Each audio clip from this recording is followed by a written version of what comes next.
Welcome back to another episode of Home Court Health. I'm your host, Tom Foolery, and of all the topics that would seem most poignant and pertinent right now, the one that I'm introducing today for your consideration is the liability shield. And as with so many of my inspirations for podcasts, this one occurred to me in the bathtub last night.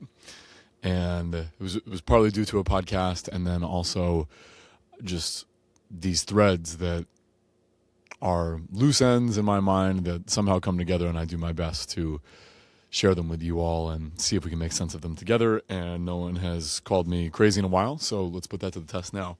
And it's really not that crazy, because the idea of the liability shield is, I would say, pervasive in so many of our structures and systems that we interact with on a consistent basis. And with this being March the 3rd of 2026, according to this calendar that most of us agree upon, and there's warmongering and there's all this melodrama around World War. What World War are we on now? Is this one 5 or 6?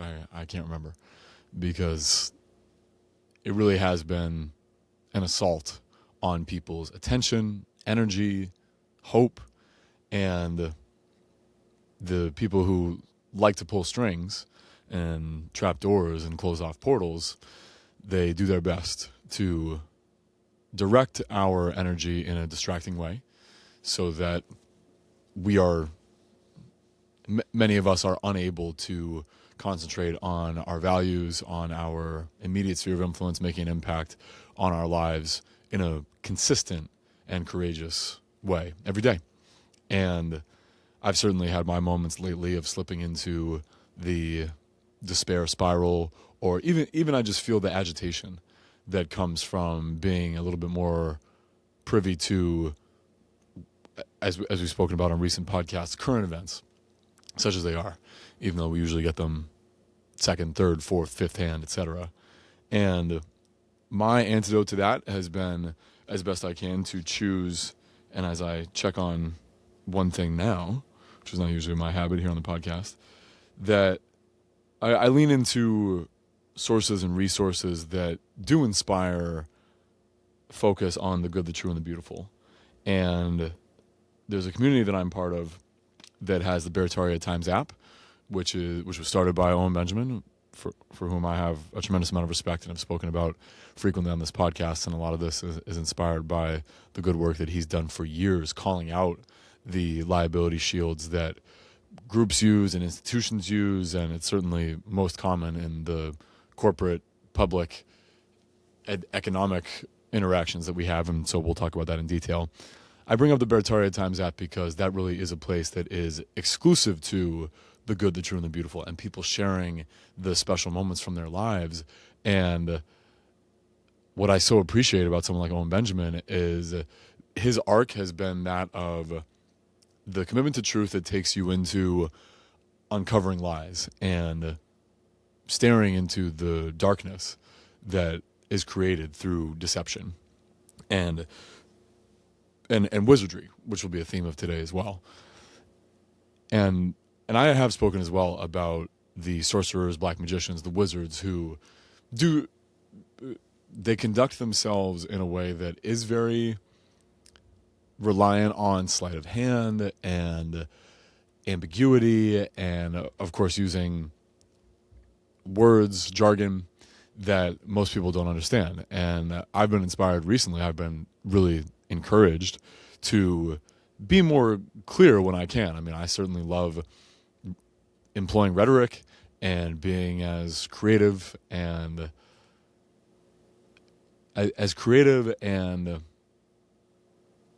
unique, personal with my language, stringing words together that occur to me. And I do my best, as Liev and I talked about on the last episode here, to not think so much and just flow. And sometimes the words get away from me, and it's a habit of mine to perhaps say too much. And so, especially when we're talking about things that might be a bit more on the technical side, specific to something like this, which has legal connotations and social engineering connotations as well, I do my best to be more specific, because I would never want to be misconstrued and accused of periphrasis, which is language, over the top language, being verbose in a way that is circuitous, talking around a topic instead of pinpointing exactly what it is that I'm getting to. And I can do a little bit of that, a little bit of a rambling introduction for sure. And it's not just to take up airtime.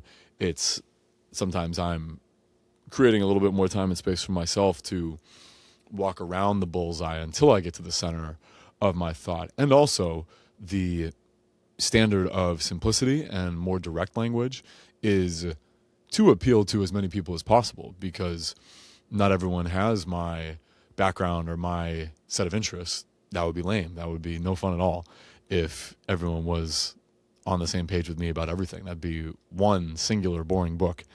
And so to be able to appeal to a broader audience means being able to speak to people who are blue collar and working class and maybe not as widely read or well read as someone like me. And then there's people beyond my scope of literacy and intellect, and they can still appreciate direct communication as well. Most importantly is to not be associated with the wizards who depend on vague and distracting is the word that I keep coming back to. Certainly deceptive language as well. And it's even little words, one word at a time, that can absolutely drastically alter the structure and delivery impact of a sentence. And there'll be examples of that. So coming back to our antidote for the despair spiral or the agitation that comes from being caught up in whatever the current event is, that maelstrom, that tidal wave that can easily distract us and pull at our heartstrings and make us really feel the stress of the moment, even if it's not an entirely personally relevant stress. An antidote to that really is to focus on what is good and true and beautiful in the world. And that can be for other people and sharing in their wins and just reflecting and acknowledging that they're choosing to embrace the best parts of their life, and then doing that for ourselves as well. And that's been a challenge for me personally at times, and even lately, is at the very, sometimes my only best is just to be neutral, is doing these things that, yes, fill my cup, and maybe I'm not acknowledging the full presence of joy or enthusiasm that can be there if I choose to invest it accordingly. And then otherwise just being in a grind, being part of whatever my own tasks or where my focus goes, that is a little bit more taxing on my positive energy. And so it goes. So I'm always in control of that. Maybe not always. I can be in choice of that. And the catch, as we talk about, the ability to catch ourselves in suboptimal behaviors, thoughts, patterns, and catch ourselves and then redirect from there. So there's plenty of antidotes out there. This is one particular community that highlights exclusively the positive. And part of the way that they're able to do that is that they have a system via this app that is discriminatory. And that might actually be an interesting way to lead into this discussion around liability shields, is because with all so much of this is workplace human resources and social engineering that has to do with anti-discrimination. And I believe I've said before, and I've in private and in public, and I'll say it again, just as a disclaimer, that I'm not talking about the kind of discrimination, or even when I've been speaking to people recently about the segregation that comes from people choosing I think the easy flow, the seamless current of associating with people who are like you in beyond just how you look. I mean, so much of how you look is then inherent, is combined with the inherent shared values, shared experiences, which make relating even easier. And I give the example of the Black Panthers, that was something, and the Black Panther history, I feel like, is so deliberately misrepresented in a nefarious way.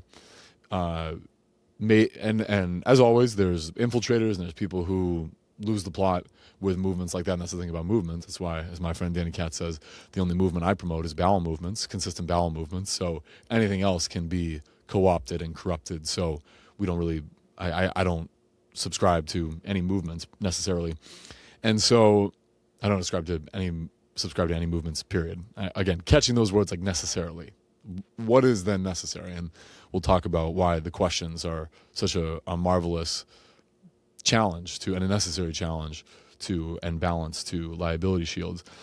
Black Panther history, one of the things that they promoted was just the idea of being able to have segregated communities, exclusive communities, where then when you choose to go out and interact with the public at large, that's consent and contract and very much of your own volition. Otherwise, you lean into shared experience, shared values, etc. And this is where the discrimination piece comes in, is I'm not promoting by any means that there would be the kind of discrimination where you have a black water fountain and a white water fountain and one is clearly superior to the other inferior one. That's not it at all. I mean, there's truly no place for that. Where the pendulum swung too far is human rights, civil rights. Those became movements that were influenced by, even though you say things like human rights, it's still institutions, cabals like United Nations or certain governments, certain NGOs, non-governmental organizations, that then become the orchestrators and determinants of what is a human right. And those things, if they're determined by other humans, are not as legitimate as what our rights are that come from God, that come from nature and beyond. So there is a level of discrimination where you just get to choose. I mean, you don't let any and everyone into your house. You don't let any and everyone be your friend. You don't let anyone and everyone have access to your phone number and be able to reach you and talk to anyone. And I think we take those things for granted, but these are the word games that the wizards like to play, is that discrimination is universally a bad thing. And I think if you just take a little time to define and reason through what these words and practices mean for you and yourself, then you'll realize that they're not nearly as bad as the boogeymen. They're not nearly the boogeymen that people make them out to be, for a reason. So we are still called to be discerning and discriminatory. You can even, I mean, discernment is maybe a more palatable way of saying that your ability to determine for yourself, discern for yourself who is on my team. And it's not like if you're not on my team, then you're an enemy. You're just not on the short list of people who are welcome in my mind and heart and energy field and home and spaces, etc. So I think those are worth considering, what it means to be discriminatory and what it means to protect and preserve your own sense of who your community is and who you choose to relate to. And it's taxing to feel like we are related and connected to. I'm not saying it can't be done in principle, the recognition that everyone is man, woman, and part of our human race. So there's a connection there. We all come from a mother. We all have bones, brains, hearts, skin, water, blood, etc., that are the composition of us. So shared elements. We all share the elements of ether, water, air, fire, earth. And so, of course, there's universal connection there.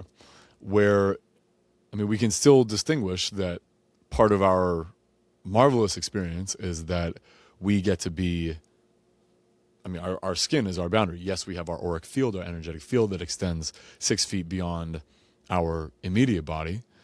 And that's part of our experience too. And then even super sensible knowledge that goes beyond just what our immediate surroundings are. And even still, the concepts of freedom, independence, autonomy, authority do stem from our ability to recognize ourself as self. That even though you can say we all are one and we all have the commonality of being humans together, there are, aside from our planet, the air, the water that we all then share, there's no share, I should say there's very few shared interests and possessions and experiences without our consent. That I share with my love, my food, my time, my energy, my thoughts, my innermost thoughts, resources, all of that. Of course, that's consent. And so, and this is, I'm not railing against communism or anything like that. I'm just mindful of, even in or especially in New Age spiritual communities, when the resounding mantra becomes we are all one and there is no separation. Of course there's separation. no one else is here in this room with me. So there's separation and exclusion and discrimination enough to be had there. Thank God, because that makes it a lot more fun to me to focus on these thoughts, which I have and would like to share with you all now about the liability shield. So by way of definition, a liability shield is a structure, legal, institutional, social, psychological, or otherwise, that protects a person or organization from being held responsible for harm, error, or unintended consequences. So let's lean into that for a moment. That the whole premise is protection from being held responsible. You could say full stop. Of course, the rest of that definition includes being held responsible for harm, error, or unintended consequences. Let's take 2 out of 3. Harm and error. Why should people not be held accountable for harm that they do or errors that they commit? Errors of ignorance, errors of malevolence, errors of poor logistical setup, whatever. I'm going to do my best not to take a hard line on some of these things. I am still holding the vision for what is an honest and moral society that is upheld mostly by men, holding each other accountable. Of course, that would be women and children as well. It's not exclusive to men. It's just to say that men are generally enforcers, and it's not enforcers in threat of violence. It's just, okay, I'm decision maker, I am resource provider, protector, etc. If you're dishonest with me, there will be a response to that. And that response can simply be, I rescind my consent or my contract with you, my contact with you, and taking my business, my family, my energy elsewhere. And so when there's the shield, when there's the blanket of protection from this culpability for harm or error, then I think we've really lost the plot with that. This podcast used to be called Who's to Say. How about who's to pay? Or who is to answer for the harm that they do? And so, of course, some of the most potentially obvious examples of this are companies. Is that when people choose to go the route of LLC, limited liability company, the company becomes a legal person separate from the owner. And I'm getting a lot of these definitions from online AI dictionaries, etc. And for the moment, I'll refrain from doing a deep dive on some of the legalese, like person to be, for a company to become a legal person. Person is still something other than man or woman, living man or woman. Person is something that can be taxed and codified and indebted, enslaved, etc. Men and women, not so much. And so when someone forms an LLC, the company becomes a legal person, this legal standing, not a lawful standing, a legal standing, separate from the owner. So if the company is sued, the business assets are at risk, but a person's house and savings and genuinely personal resources are protected. And so that separation is a liability shield. So the idea here is to create distance between the actor or the medium of a company and the consequence. And so in that example, you might say totally reasonable. And I think there's, like I said, trying not to take a hard stance here where it's not like if someone as their company, as their LLC, does harm or errs, then you got to take everything from them. I think there's a reasonable balance to be had there where, like we said, the business goes under. The business closes its doors to pay for any remuneration, any compensation for injured parties. I think that's reasonable there. Where this bucket spills over and makes a real mess is some of these other buckets, some of these other aspects of the liability shield that we're going to cover here. One that was first made apparent to me, and I forget if I have not FDA, EUA. When I was first doing my homework, my due diligence on the vaccine institution agenda, you could say. Of course, what was most relevant at the time in the throes of 2020 and 21 was the idea of EUA, emergency use authorization, that there was a built-in, I mean, any of these things can be built in. There can be injections of, I mean, it's just called moving the goalpost. It's with the flick of a pen and a keystroke, anything can change. Allegedly, I mean, this is this is the common idea of what we think of as legislation and the powers that be or should not be, and the consent that we often give to them to move the goalposts at any time, be they executive, legislative, or judicial, the branches that we have in this country of governance. So EUA, emergency use authorization, was this provision that in an emergency, the goalposts can move once again and things can be expedited, especially vaccines, for manufacturers of the vaccines to receive the liability protection for these interventions and treatments. And so the purpose is to encourage the speedy development that we need intervention now. And of course, that was a lot of the outcry for how we as a society, global and national, we're going to move beyond the COVID crisis, was to have, instead of, and at the time I was still in the weeds of herd immunity, and enough people are sick and enough people have had it or some interaction with it that it shouldn't be a problem as everyone continues to develop this resilience to the virus, which of course those are positions I now eschew emphatically. And so the rapid development was the driver behind we need intervention now. And so any sort of liability for what harm these vaccines and interventions might do be damned. And the ancillary purpose of that was to reduce the fear of litigation, that anyone could then go after the vaccine manufacturers. And I mean, we're testing my memory a little bit here just because I care so little about it now, because there's really no qualification that I see for the presence of vaccinations, because I think just on paper, they do more harm than good. There is, I mean, to go to first principles for a moment, there is no virus that needs protection from so many of the quote unquote diseases, if they were external based or if they were believed to come from bacteria, viruses, fungi, etc. A lot of those have been mitigated just by people living differently, not interacting with dead bodies, not emptying people's bowels and urinary tracts into drinking water, bathing water, cleaning water, etc.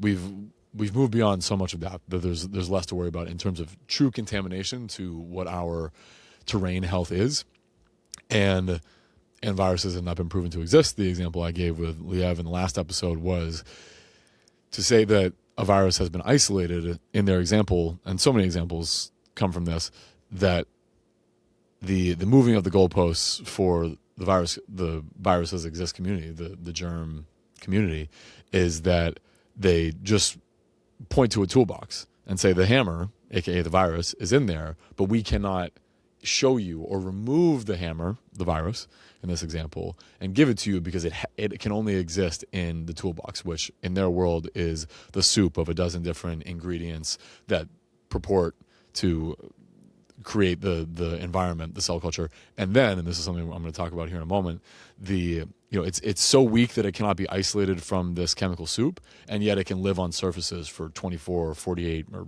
36 hours, whatever they say, and can get through. It floats in the air, and if it gets on your skin or in your nasal cavity or on your mask, then you can still get it. It's all hoopla, to be honest. So it's a liability shield for this. So back to vaccination, whatever the Vaccination Act that totally removes any sort of culpability for vaccine manufacturers. I think it was in the 80s, might have been President Reagan doing all that.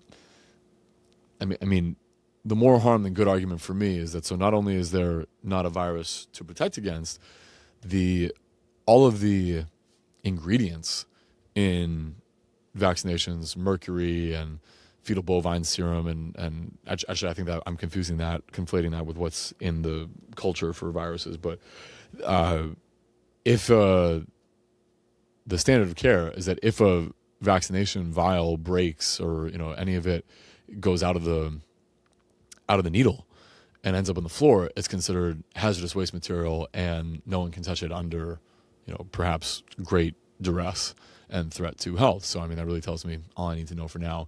And yet, the people pumping out these poisons are absolved of anyone really going after them. And they are protected. Their liability shield is through the Health and Human Services branch of the government.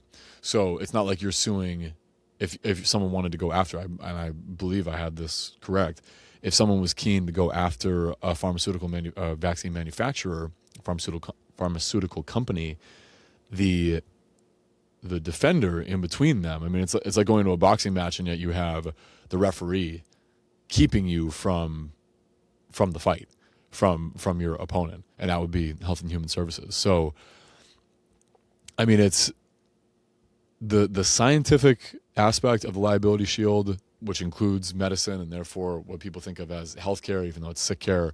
That really is one of the more daunting, because it comes to impact, again, I mean, we're talking about fundamental things. When children are born into this world, into this nation, so I shouldn't say this world, in a lot of nations, this is one of their first experiences, is being a loved one, giving them over to someone who they think knows better than they do, to be pierced and to be injected with poison.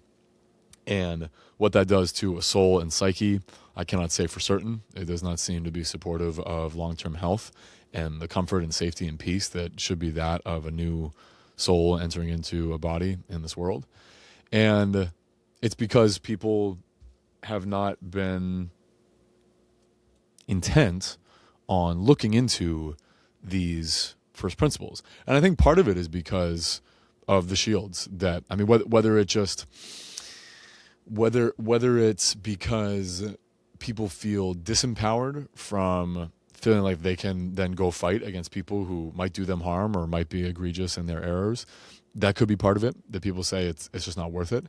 And so I can see that as well. And this is sort of the, where I'm making a little bit of a leap into what might be more of the sinister side of these liability shields, is they are disempowering, because just by the wizardry of the legal system, which is of course propped up by government systems, which has a massive liability shield, and that's a sovereignty thing. I mean, it's that you cannot sue the government. I mean, first of all, it's not a person.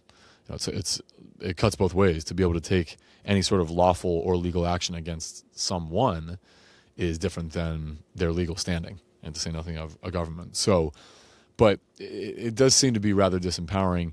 One other way that this ties in, I'm looking at liability shields in science, that the idea of peer review, and even on the small scale that I interact with this on a somewhat regular basis, as I track trends in health and training and things that, I used to feel like it was a good thing that everyone's a doctor or a specialist on Instagram, and I've walked that back a little bit now, because like I saw, I mean, no hate on this guy. A lot of people choose to go this route on social media, and his lead in every video, the handful of videos that I watched, is opening line, "I'm a doctor," and blah, blah, blah. And of course, that appeal to authority, that alone is a liability shield, which, I mean, that's authority bias through and through, where people feel like they can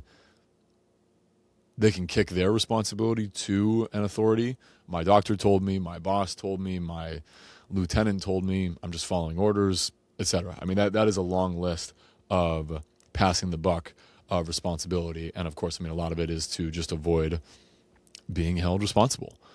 And I mean, that could be the title of this episode, is what's wrong with being held responsible, to be honest, because and to err is human, right? So it's not that we need to have the book thrown at us for every single little thing that every single misstep that we take, because they're bound to happen. Importantly, it's that we, what is it called? The non-aggression principle. Do no harm, take no shit. As long as I trust that I'm not actively seeking to damage other people and their property and their privacy, then it should be all good. And I mean, I'm not going to go down the insurance story right now, because I'm still pretty green into that. It's a massive industry. I mean, it's one of those things required by law that is just to have someone else take responsibility for other people's unwillingness to make things right, and to bank on error and harm and destruction and all that. And it's another creepy game. To bring it back to authority bias and the passing of the buck of responsibility, that is how a lot of us are going through life, is what's the least amount of responsibility that I can take and still be able to just get by. And I'm confronting this on a more regular basis as I'm looking to make massive leaps for myself this year, is that there is so much more power and abundance, power in a positive way, in a creative way, on the other side of embracing more responsibility. Easier done than said, and I stand by that phrase. As for science, the peer review is also, this is what I was talking about with social media as well, is that, and I think I mentioned this on a recent podcast too, people love good news about their bad habits, and there's a peer review for every bad habit that you have. There's a peer review that validates and verifies any and every bad thing that people choose to do. And maybe I'm exaggerating just a little bit. I don't feel like I am. It just goes to show, I mean, we live in this world of bifurcation, of polarity, that, I mean, it's a cliche, but it's true, is that every philosopher, every famous philosopher had a philosopher who disagreed with him. And maybe they're both right. They probably are. So all of that to say that I don't really vest any importance or truth-making, or even truth-seeking, let alone truth-finding, in what a peer-reviewed study says. And as I mentioned on the last episode as well, thankfully, at a formative time in my life when I was becoming more acutely aware of what health might be and what my own relationship to vitality could be, I was warned about the phrase "studies show," because, and this is how we start to go through and around and break down the liability shields, because just to ask, whose studies? What are the constraints of that? Is it all inclusive? Are there any interests? Is there any conflict of interest? What's the population sample? Who are the people? How were they monitored? I mean, you can just have myriad questions to ask and follow up with it, and that's so useful in breaking down liability shields. I mean, not everybody loves the kid who always asks why, but you can just say why. Why does the peer review matter? Who are the peers? What is their incestuous relationship with one another that they're just gonna always support what the other one does? And that really is so much the world of academia and peer-reviewed papers. And so even if later proven wrong, researchers or the programs or the institutions that put out these peer-reviewed papers, for whatever, I mean, every drug that has killed anyone or done damage to anyone was peer-reviewed and FDA approved. I was watching the 2002? It was 2002 Men's U.S. Open Championship, Pete Sampras versus Andre Agassi the other day, because that was Pete Sampras' last match. He came to the net 104 times in that match alone. I don't think anyone's ever done that since on the Pro Tour. And one of the keynotes, one of the marquee sponsors for the event was Vioxx, and Vioxx infamously was later removed because it had so many maleffects on the population. And that was FDA approved and was a major Grand Slam championship marquee sponsor that was alleged to do more good than harm. And so liability shield is that even if there's deleterious effects and proven wrong, the institutional legitimacy is not undone because the researchers can say, pass peer review. So this is what's also called process compliance or consensus validation. Process compliance is when you have this standard that even if it's not highly scrutinized or even that scientific, as long as it goes through that, it's compliant. And then consensus validation, I mean, so much of quote unquote science is now just that, is if enough people agree, 3 out of 5 dermatologists recommend Cetaphil. I would like to talk to the 2 out of 5 that do not recommend it. Maybe one of them just says, I don't know, and I don't know enough to recommend it, and the other one says, hell no. So I think that's some food for thought as well. Of course, one of the other catchphrases for the liability shield that it was more just common parlance and that people is a throwaway term is the science says. And of course, that's as abstract as it gets. That's abstract authority. That's something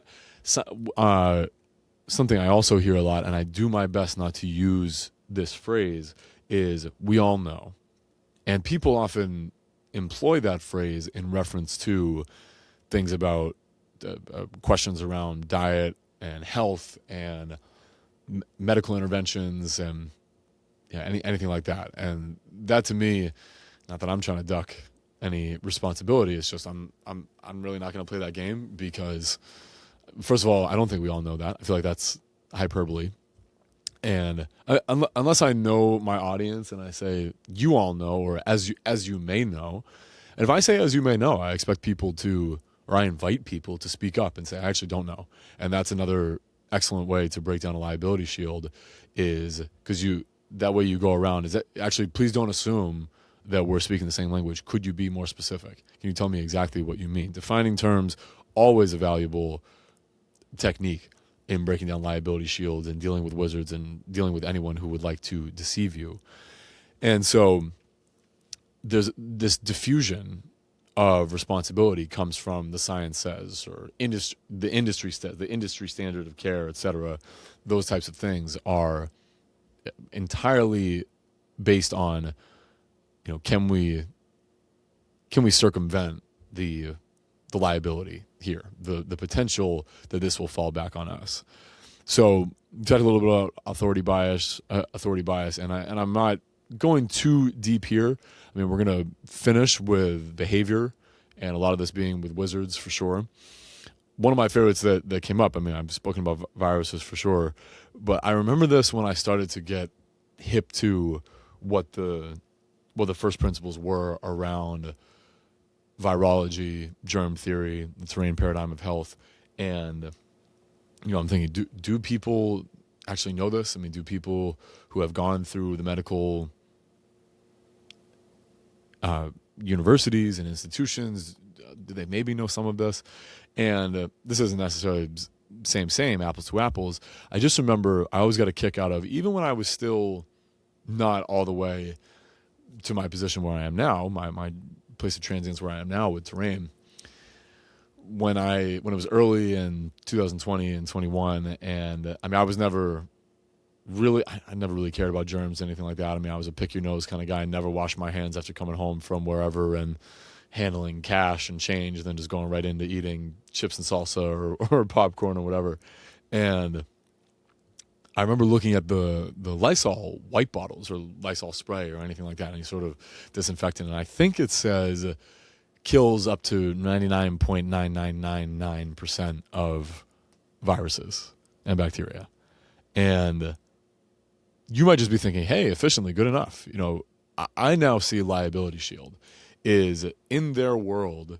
If you still get sick, even though you're an avid disciple of the Church of Lysol and you use that stuff all the time, there's still protection there. Well, you got sick. I mean, it's not our fault. We only said that, there's still that 0.001% chance that you can still get sick from this invisible boogeyman that was on your surfaces for 48 hours and somehow escaped the intense, deathly pressure of our Lysol products brought to you by Johnson & Johnson. And so there's a lot of things like that. I mean, again, the claims made that 3 out of 5 dermatologists recommend Cetaphil. So you think, okay, or even if it's 4 out of 5, you say great, or 9 out of 10, whatever.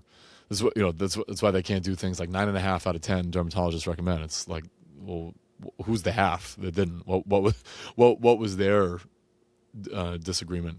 So they still do their best to use statistical language like that makes people buy in, and still there's enough wiggle room for an out. And so this is not just legal and political. This is a behavior type thing that we're seeing this pattern with people who pursue positions of influence. They seem to like to, or at least have the savvy to play that game. So one of the recent examples is Kash Patel, who I think is, what is he, FBI director, Homeland Security? I don't even know. I don't even care. He's a funny character to me. And when he was being, what's it called?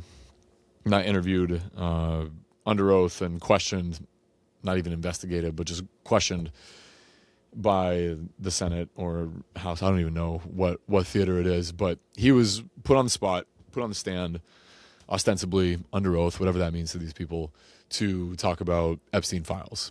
And he was adamant in his stance that there were no victims in these files. And this is, I think this is old news. The clip that's really interesting is just to home in on the language he's using, which is he's saying things like, with the info we have at this moment. So with the info we have, that leaves the door wide open to this information we don't have. And I like to think that these things are apparent to people who have 2 ears to listen and 2 eyes to see and 1 mouth to spew bullshit. I'm still doing my best to listen and look way more than I speak, which is partly why this podcast is landing the plane sooner than later, not least of all because I have a rapidly draining battery and I have other things that I'm keen to focus on. I just thought this was interesting and this was alive for me right now, especially after having seen that all this time. Also temporally, at this time with the information we have.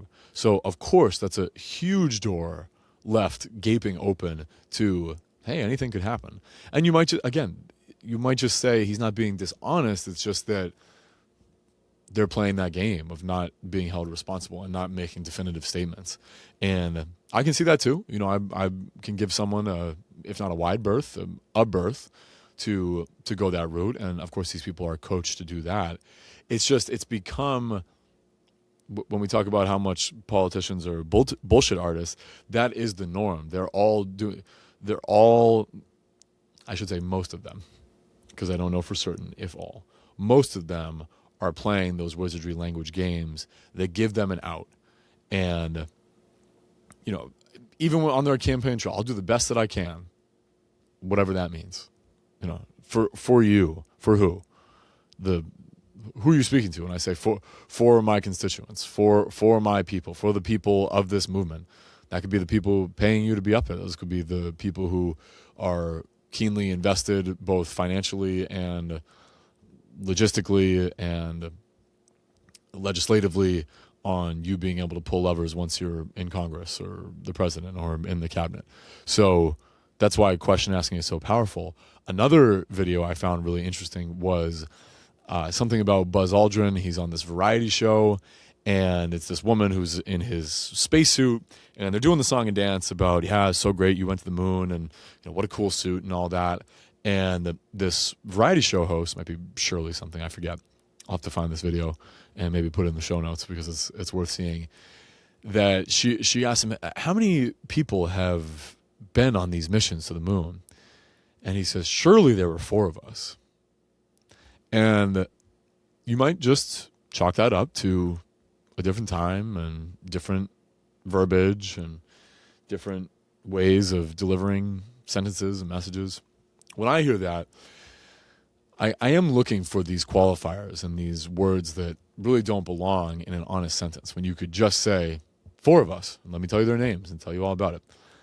When you say something like, surely there were 4 of us, it's almost like an appeal, like, can you confirm? Can someone confirm? Surely, surely you must have known is what I'm hearing. Is there must be some way of validating that just, and it's under that guise of certainty to say surely. Don't call me Shirley. It's under that guise of certainty to say something like, surely there were 4 of us. But when you parse that out, it has more to do with just that appeal, that door left agape that, I don't know for sure, but surely it seems like, he's basically saying it seems as though you would think that there were 4 of us who went. And of course, to me, a skeptic of that whole charade, that's just one of those signs where I think people in these positions, we can call them actors, we can call them characters, whatever role that they're playing, there still cannot be just the bold-faced lying that we think people always do. There's caveats and there's qualifications and there's these tricks that they use to still protect themselves. That, okay, I wasn't totally dishonest. I didn't say for sure. I didn't say absolutely there were 4 of us who have gone on those missions. I said, surely, don't you think? Is what's the parenthetical statement there. So we're getting now, as I get to the finale here, and this is worth a much longer discussion, and next time I'm going to have a lot more videos and again, visuals audios to share with you all, bring them in on future dates for sure, to support these things, because a lot of this, what we're talking about, this is accepted behavior. This is what has become acceptable behavior. And behavior is something that I'm more keen to focus on than persons or race groups or anything like that, because I mean, one popular scapegoat right now, and some people might say for history, has become the Jewish people. And this is something that has become more apparent to me, even though by no means do I know the ins and outs, whatever's going on with the Corporation of Israel right now. But the liability shield of the Jewish, again, I don't want to say Jewish people, even though this is a behavior pattern that is generally accepted because other people buy into it, is the liability shield of victimhood.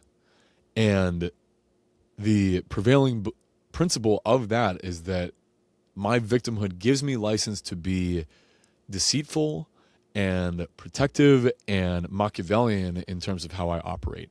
And this isn't exclusive to Jewish people. I think it's also rich and powerful people who feel like they have to do all these, the tax tricks or all these clever outs or shell companies or, odd bedfellows and things like that, just to say, because they're afraid of the mob.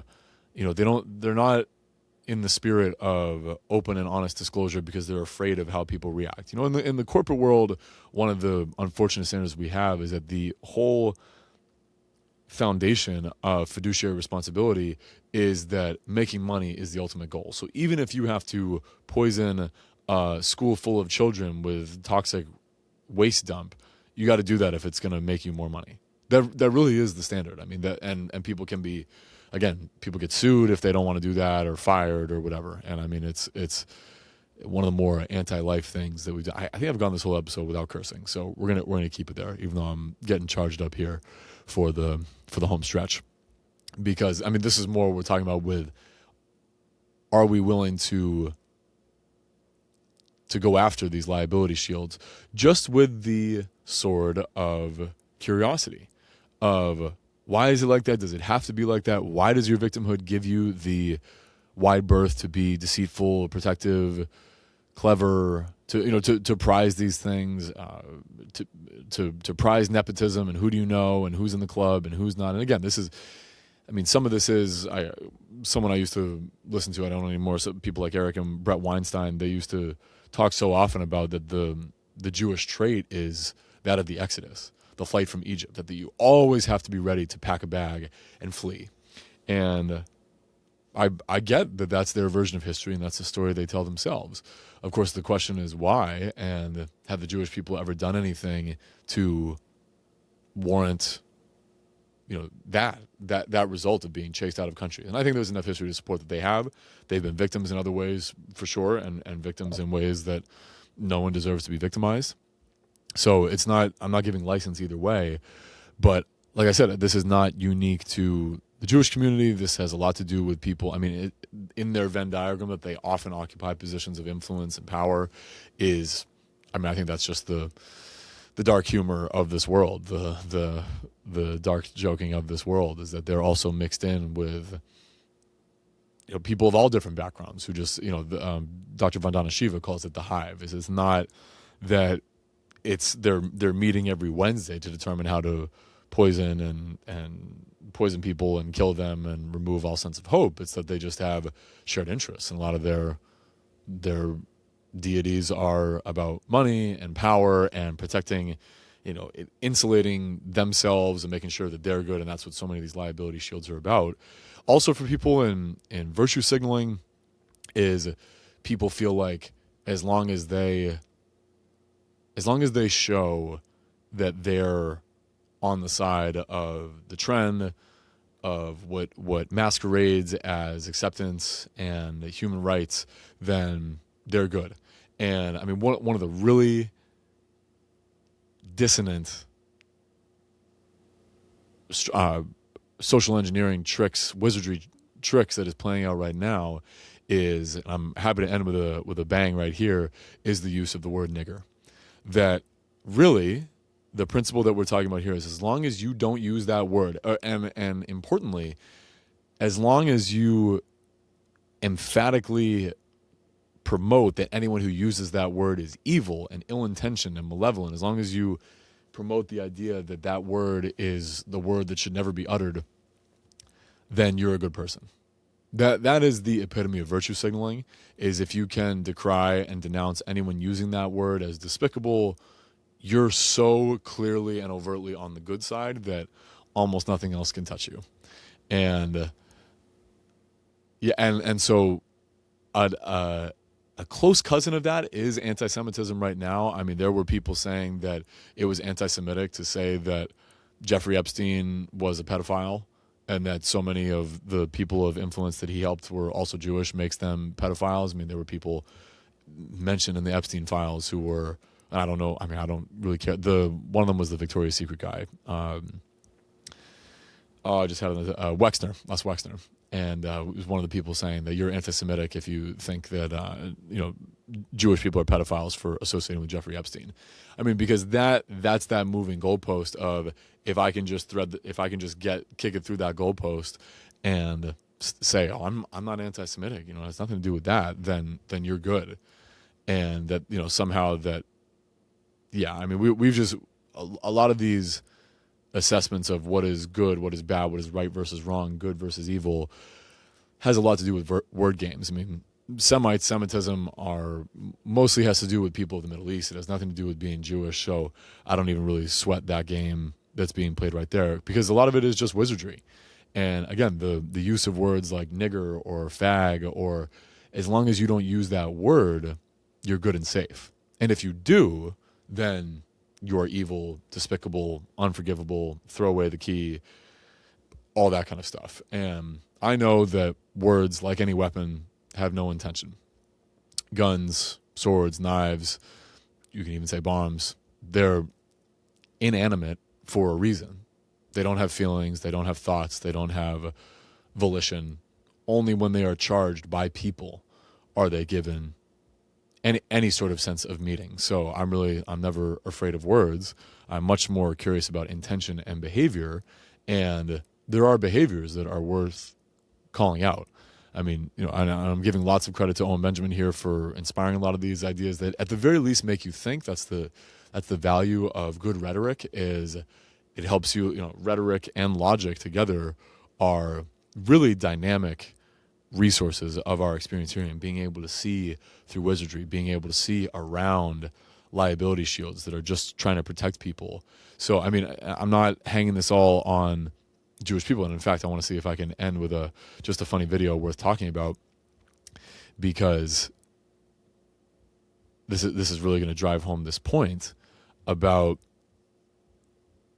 the liability shield for behavior. Because yeah, I'm becoming more sensitive to this, that if anyone promotes the idea that victimhood is what allows you to be any particular way. I mean, that's the idea of anything that has happened to me, just by dint of being a woman or a man or black or white or Asian, is that I get to then act in a certain way that is inequitable, that is unfair, that is deceptive, that is inhumane even, that is immoral, unethical to other people, then I mean, that's just, there's no balance that can be had in this world if we give that liability shield to any victim. I mean, still, we can empower people. I mean, I'm talking about authentic victims as well, is the liability shield of I don't have to do anything, or I don't have to change my mind or change my life because I've been victimized. That's another shield of protection that, I mean, you'd rather be armed with the sword of discernment, the sword of curiosity and skepticism that asks, what is true, and what can I do differently, and what can my future be? How can I carve a path through all the dross and all the confusion and chaos to then go change my life for the better? And so I actually don't know is there a window? No, I can't do this. So another time I'll be able to do this with a tab, I think, unless, I know this is sort of, I thought about ending, we're talking about ending with a bang, and this is a little bit of a sometimes the finale just fizzles out, and I'm not saying it has to be like that from here. I'm still navigating these technological things because I do, I like to be able to give. Yeah, let me do this here because, credit to the man himself that I'd like to be able to share this point that really drives this home. So we go here. So this is Owen Benjamin from 2018. Hey guys, I'm really excited. I just picked up my new Dennis Prager book. It's called Why the Jews? The Reason for Anti-Semitism. I can't wait to... Whoa! Oh no! Man, I bet that book was really good.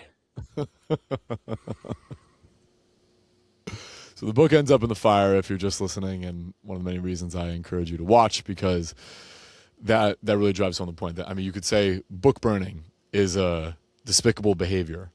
Well, what are the books? What's the difference between a book and newspaper?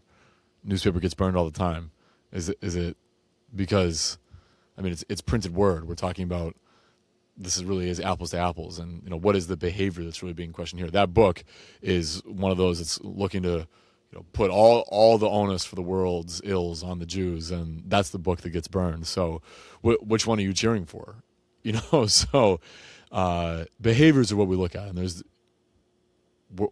when we get back to a time where we embrace radical responsibility, that's the time we're really empowered again, and we're not looking for ways to shirk that responsibility. When we harm people, and the people of influence, no matter what their religious or ethnic or cultural background, there's a lot of harm being done by promoting immoral values, anti-life programs and practices and institutions, and poisoning, slavery, pornography, gambling, war. It's a laundry list for sure. And there are people whose interest is in those things because it makes them money or it preserves their power. And they're allowed to do that because they lean into a liability shield. If it's legal, if it's social, if it's cultural, if it's psychological, where we think those people cannot be criticized or touched because of their victimhood, because of their status, all men and women can be held accountable and responsible. And as always, importantly, and I'm happy to end with this, I really am enthusiastic to end with this, it begins and ends with us. Can you, do you, will you hold yourself accountable first and foremost? Where will you take responsibility? Where will you embrace the ability to respond to any injustice, deceit, immorality, unethical practices in your life? To yourself, where are you out of alignment with yourself, with your relationships, with your obligations? That's the most fertile ground for change, is because then we're not going to look to other people to take responsibility if we don't do that. That's hypocrisy. That's just bad acting, bad faith acting through and through. So we have the opportunity to do that first and foremost for ourselves, and then will we feel more empowered to look through and around and over and dismantle liability shields as they exist in the world at large. So, as always, I am your most fervent promoter and encourager for radical responsibility, empowerment, looking at all the ways that you can change and evolve your status of inner strength and spiritual strength, and because that is the most worthwhile adventure we will ever take, is from the head to the heart, as we say. So any and everything that you can do today, I love bringing in that mantra, that idea that I've mentioned now before, is we overestimate what we can do in a day and we underestimate what we can do in a year. So do the small thing today. Of course, it adds up over time, and the impact will be profound. Even just one action, even if it's not the seminal action that changes things forever, one thing today, one nudge that you can do today is in and of itself a game changer for you to end or begin a new game. Stop playing stupid games and winning stupid prizes. Start being savvy. Start being honest with yourself. And of course, I encourage you to do the same. And I am also here to hold you accountable.